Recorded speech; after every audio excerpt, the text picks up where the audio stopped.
Let me reiterate the recent reports of Intergovernmental Panel on Climate Change, which indicates that climate change impact in mountains is unprecedented. It is evident that occupying the front lines of the global climate crisis, mountainous countries are disproportionately burdened by the adverse effect of warming.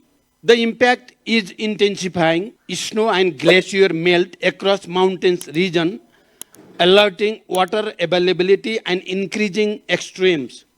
This severely threatens water security and heightens the risk of disaster, impacting millions dependent on these water sources and both upstream and downstream countries. Climate change is a grave concern for us who are experiencing the peril of our pristine natural resources.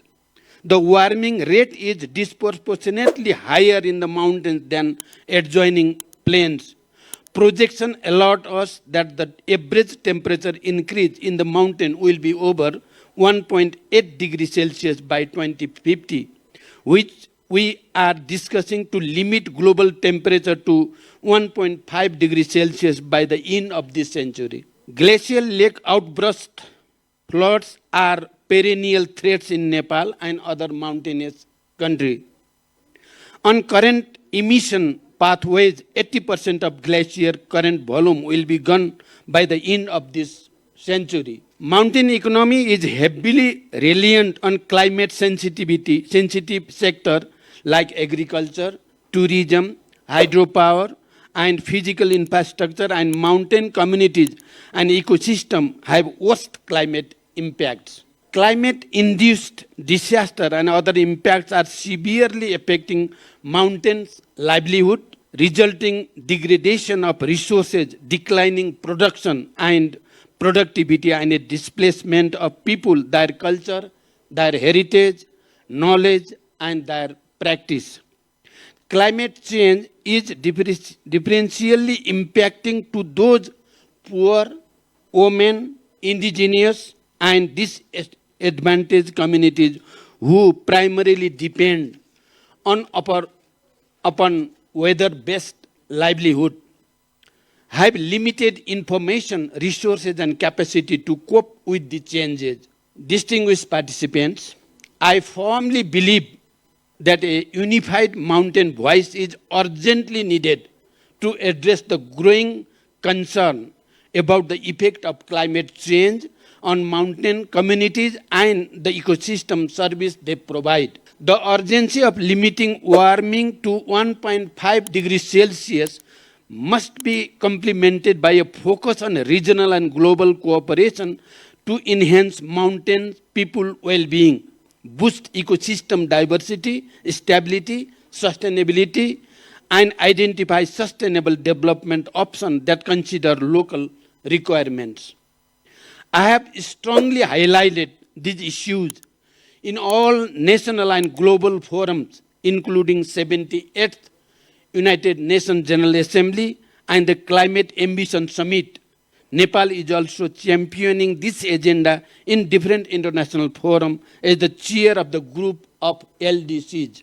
In my previous deliverable, including COP28, I have strongly demanded the necessity of initiating a dialogue on mountains and climate change to realize the grip of the mountains communities, find possible solutions, and bring them out of environmental injustice.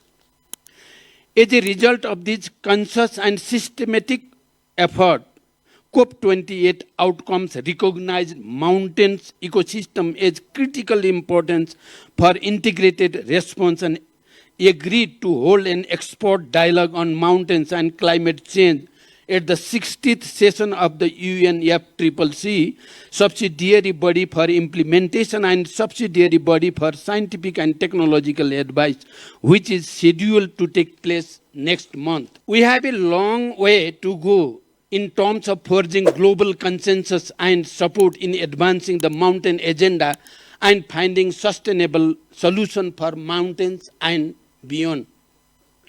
Realizing the urgency to a prompt action to deal with the climate change on mountains, we have organized this international dialogue. I expect that this platform provides us the opportunity to collaborate, share knowledge, and forge partnership for collective progress to make meaningful strides in addressing the climate crisis and securing a better world for generations to come. This expert dialogue is not just an event but a strategic initiative that aims to strengthen, coordinate, and prioritize mountain-based action in the context of climate change and encourage mountain countries and agencies to collaborate on UNFCCC mountain work program and mandates. This discourse should allow government and stakeholders in mountain countries and their allies to better understand mountain climate concern and solution, share expertise and experience, and enable synergies. More crucially, the dialogue aims to produce concrete roadmaps and strategy for mountain at the expert dialogue on mountain and climate change in SAFTA 60 session next month and beyond. We must not forget the significance of synergetic collaboration among the LDC group, G77 China, and other climate negotiation group of the UNFCCC.